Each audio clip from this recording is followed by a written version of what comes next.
একটি বিন্দু, আমি সকলোবে হিন্দু বন্ধু।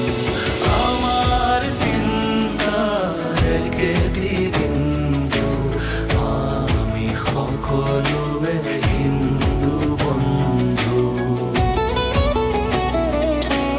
যদিও উপাসনা পন্থ ভিন্ন, মূল সুঁতি যে নহয় ছিন্ন।